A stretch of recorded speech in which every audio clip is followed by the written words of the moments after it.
ಅಂದು ಸುಧನ್ವನ 10ನೇ ವರುಷದ ಹುಟ್ಟಿದ ಹಬ್ಬವಾಗಿತ್ತು. ಅವನ ಅಪ್ಪ ಅಮ್ಮ ಮಗನಲ್ಲಿ ಉಡುಗೊರೆ ಏನೂ ಬೇಕೆಂದು ಕೇಳಿದರು.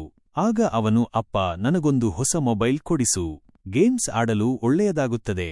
ನಿಮ್ಮ ಮೊಬೈಲಿನಲ್ಲಿ ಜಾಸ್ತಿ ಆಡಲು ಬಿಡುವುದಿಲ್ಲ ನೀವು ಎಂದು ಹಠ ಮಾಡತೊಡಗಿದನು. ಅದಕ್ಕೆ ಅವನಮ್ಮ, ಪುಟ್ಟ, ಹೀಗೆಲ್ಲ ಹಠ ಮಾಡ್ಬಾರ್ದು. ಮೊಬೈಲನ್ನು ತುಂಬಾ ಬಳಸಿದರೆ ನಿನ್ನ ಕಣ್ಣಿಗೆ ಒಳ್ಳೆಯದಲ್ಲ. ನೀನು ದೊಡ್ಡವನಾದ ಮೇಲೆ ಬೇಕಿದ್ದರೆ ಕೊಳ್ಳಬಹುದು. ಅವಶ್ಯಕತೆ ಇದ್ದಾಗ ಖರೀದಿಸುವ. ಈ ಸಲ ನಿನಗೆ ಒಳ್ಳೆಯ ಕಥೆಯ ಪುಸ್ತಕವನ್ನು, ಆಟಿಕೆಯನ್ನು ಕೊಡಿಸುವೆವು ಎಂದು ಸಮಾಧಾನ ಮಾಡಿದಳು. ಆದರೆ ಪುಟ್ಟ ಸುಧನ್ವನಿಗೆ ಸಮಾಧಾನವಾಗಲಿಲ್ಲ. ಸಿಟ್ಟಿನಿಂದ ಮನೆ ಅಂಗಳಕ್ಕೆ ನಡೆದ.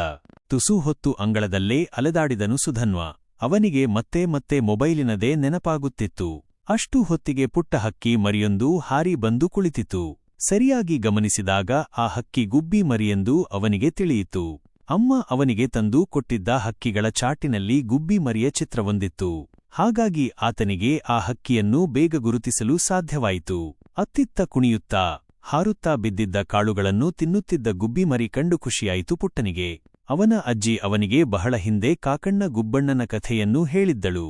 ನರ್ಸರಿಯಲ್ಲಿದ್ದಾಗ ಟೀಚರ್ ಅವನಿಗೆ ಗುಬ್ಬಿಯ ಮೇಲೊಂದು ರೈಮ್ಸ್ ಹೇಳಿಕೊಟ್ಟಿದ್ದರು. ಅದೆಲ್ಲ ಅವನಿಗೆ ಈಗ ನೆನಪಾಯಿತು. ಆ ಹಾಡನ್ನೇ ಹಾಡಿದನು ಸುಧನ್ವ. ಬಾಬಾರೆ ಗುಬ್ಬಿಮರಿ, ತಂದಿರುವೆ ನಾ ಕಡ್ಲೆಪುರಿ, ಒಟ್ಟಿಗೆ ತಿನ್ನೋಣ ಬಾ ಬಾ ಬಾ. ಊಹೂಂ, ಗುಬ್ಬಿ ಬರಲೇ ಇಲ್ಲ. ಮುಖ ತಿರುಗಿಸಿಕೊಂಡು ಕುಳಿತಿತು. ಅವನಿಗೆ ನಿರಾಸೆಯಾಯಿತು. ಗುಬ್ಬಿ ಗುಬ್ಬಿ ನನ್ನೊಂದಿಗೆ ಮಾತಾಡುವುದಿಲ್ಲವೇ?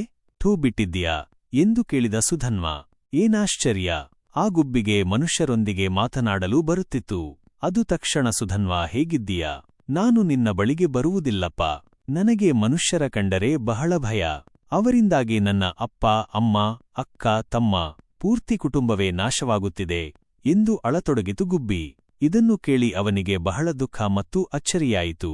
ಅರೆರೆ ಗುಬ್ಬಿ, ನಾವೇನು ಮಾಡಿದ್ದೇವೆ? ಅಮ್ಮ ನಿನ್ನ ಚಿತ್ರ ತಂದು ಕೊಟ್ಟಿದ್ದಾಳೆ ಗೊತ್ತಾ? ಅಜ್ಜಿ ನಿನ್ನ ಬಗ್ಗೆ ಕಥೆಯನ್ನು ಹೇಳಿದ್ದಾಳೆ. ಟೀಚರ್ ನಿನ್ನ ಮೇಲೆ ಹಾಡು ಕಲಿಸಿದ್ದಾರೆ. ನಾವೆಲ್ಲ ನಿನ್ನ ಪ್ರೀತಿಸುತ್ತೇವೆ ಎಂದು ಸಮಾಧಾನಿಸಿದ. ಆಗ ಗುಬ್ಬಿ ಕಣ್ಣೊರೆಸಿಕೊಂಡು, ಪುಟ್ಟ, ನೀವೆಲ್ಲ ಬಳಸುವ ಮೊಬೈಲಿಗೆ ಸಿಗ್ನಲ್ ಬರಬೇಕೆಂದು ದೊಡ್ಡ ದೊಡ್ಡ ಟವರ್ ಹಾಕಿಸುತ್ತೀರಲ್ಲ, ಅದರಿಂದಾಗಿ ನಾವೆಲ್ಲ ಬದುಕುವುದೇ ಕಷ್ಟವಾಗುತ್ತಿದೆ. ಎಷ್ಟು ಬೇಕೋ ಅಷ್ಟಕಷ್ಟೇ ಮೊಬೈಲ್ ಬಳಸುತ್ತಾ ಹೋಗಿದ್ದರೆ ನಮಗೆ ಬಹಳ ತೊಂದರೆ ಆಗುತ್ತಿರಲಿಲ್ಲ ಗೊತ್ತಾ?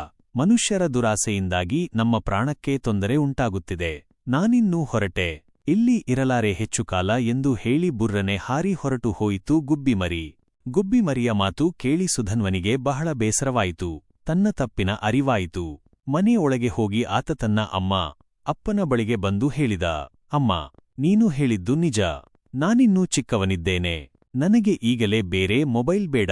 ಗುಬ್ಬಿಮರಿಯ ದೊಡ್ಡ ಚಿತ್ರವಿರುವ ಫೋಟೋವೊಂದನ್ನು ತಂದುಕೊಡಿ, ನನ್ನ ರೂಮಿನಲ್ಲಿ ಹಾಕಿಟ್ಟುಕೊಳ್ಳುವೆ ಎಂದು ಹೇಳಿದನು. ಅವನ ಅಪ್ಪ, ಅಮ್ಮ ಖುಷಿಯಿಂದ ಒಪ್ಪಿದರು.